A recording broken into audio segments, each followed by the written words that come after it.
Welcome to this rapid-fire explainer. We are doing a 3-minute exam sprint, challenging you to test your computer science knowledge in a super high-octane format.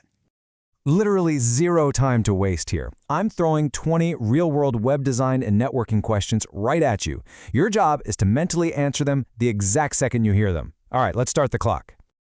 Okay, Section 1, short question drills. Let's test that quick recall. Here are your first 5. Number 1, why does a switch operate more effectively than a hub?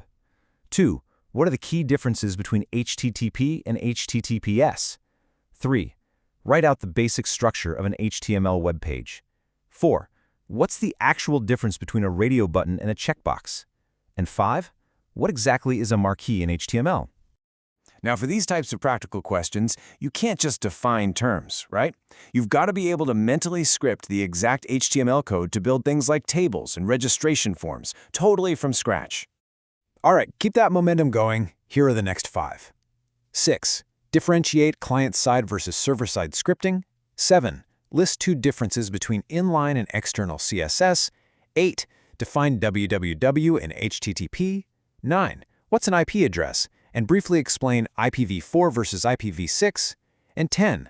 Define CSS and explain how to actually apply it to an HTML element.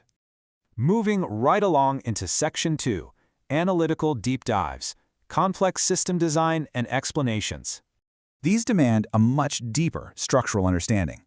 11. Define and classify computer networks based on scale. 12. Explain email communication over the internet. Think SMTP all the way to POP3.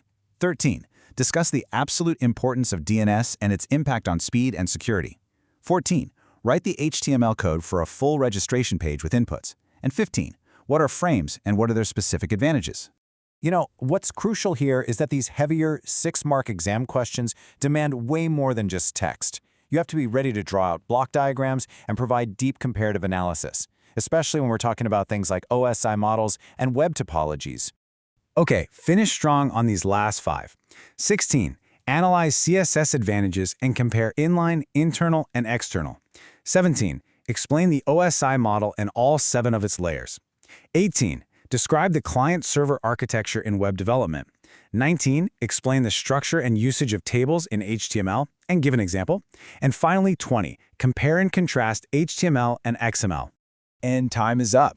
So, did you survive the 3-minute sprint? Take a really hard look at whichever questions made you freeze up just now. Find that weakest link, go master that specific topic immediately, and I will catch you in the next explainer.